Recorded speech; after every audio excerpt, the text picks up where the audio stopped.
Bienvenidos a una nueva videolección de microeconomía en esta parte de organización industrial o teoría de mercados.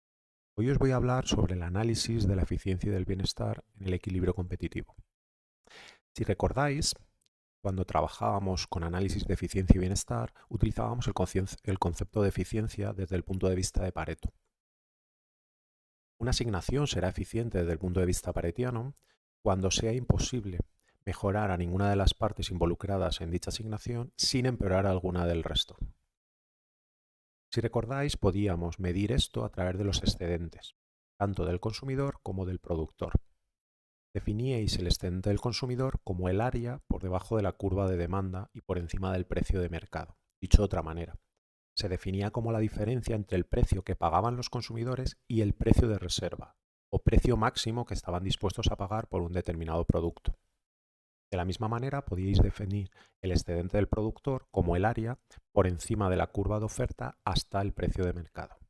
Dicho de otra manera, el excedente del productor era la diferencia entre lo que cobraban las empresas por un determinado producto y lo que le costaba producir dicho producto.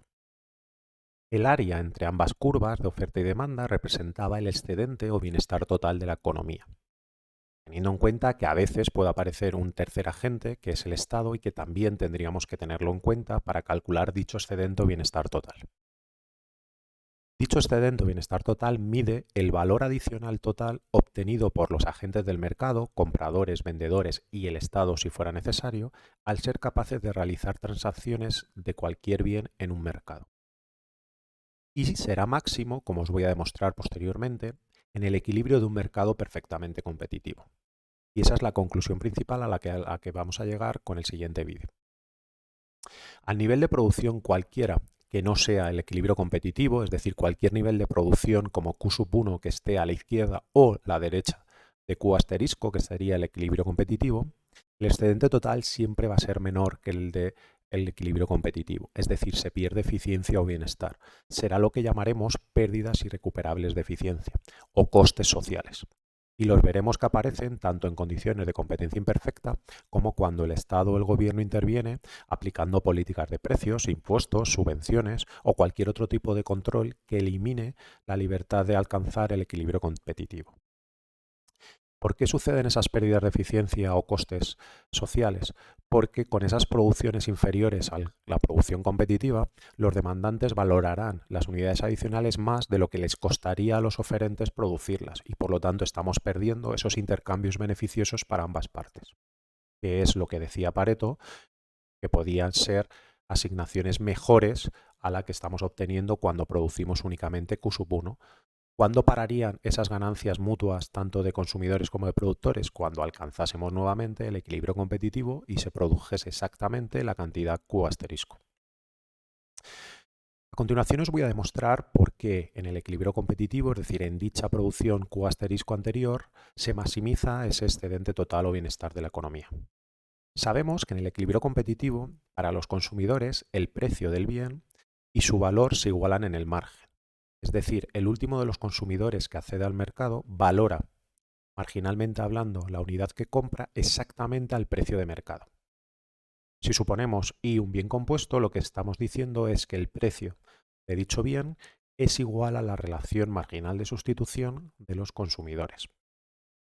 De la misma manera, para el productor, el precio que ingresa se iguala al coste de producción en el margen, es decir, la última de las empresas que entra a producir en este mercado y que vende la última de las unidades del mercado, coincidirá que su coste de producción coincide con el precio de mercado. Es decir, el precio coincide con el coste marginal de producir dicho.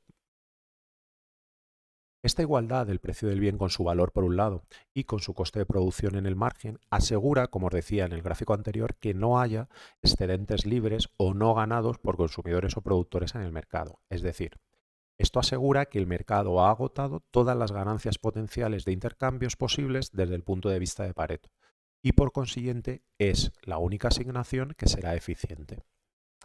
Desde el punto de vista matemático hemos dicho que el excedente total o el bienestar social de una economía era el área entre las funciones de oferta y de demanda.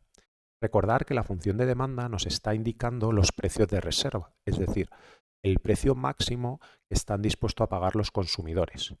Mientras que sabemos que la función de oferta nos está representando los costes marginales de producir para las empresas de dicho mercado. Por lo tanto, el área entre ambas funciones será la integral entre el precio de reserva y el coste marginal de la producción. Para poder maximizar este excedente total, como en cualquier otro ejercicio de optimización, podemos derivar la ecuación anterior e igualarla a cero. Si derivamos e igualamos a cero la integral anterior, obtenemos que el precio tiene que coincidir con el coste marginal, que es precisamente la condición de equilibrio del mercado competitivo. Por lo tanto, hemos demostrado que el equilibrio competitivo es aquel que maximiza el excedente total de una economía. En el largo plazo también podemos analizar los excedentes. El excedente del productor a largo plazo representa el rendimiento adicional de los factores productivos. Recordar que el excedente de producción era aquel que obteníamos por cobrar por encima de los que nos costaba producir un determinado producto. Si suponemos que a todas las empresas les cuesta producir lo mismo, no existirá excedente de producción. Sin embargo, si consideramos que las empresas tienen costes variables y por lo tanto a unas les cuesta más que a otras producir, sí que existirá dicho excedente a largo plazo. Vendrá dado por el área que existe entre la curva de oferta a largo plazo y el precio de equilibrio. Como ya hemos visto en vídeos anteriores, si la oferta de mercado a largo plazo fuese perfectamente elástica, es decir, horizontal, sabemos que es en el caso de la industria de costes constantes, no habría área y por lo tanto no habría excedente a largo plazo. Como os decía antes, la razón es que todas las empresas tienen los mismos costes y por lo tanto ninguna tiene una ventaja sobre el resto. Sin embargo, si la oferta de mercado a largo plazo tuviera pendiente positiva, como hemos visto en videolecciones anteriores, cuando la economía tiene costes crecientes, es decir, cuando se cumple que las empresas tienen deseconomías de escala, en ese caso sí que aparecerá un área entre el precio de equilibrio a largo plazo y la función de oferta a largo plazo de dicho mercado. Y eso será el excedente a largo plazo de este mercado. Ese excedente a largo plazo de un mercado competitivo es lo que se conoce económicamente hablando como renta ricardiana.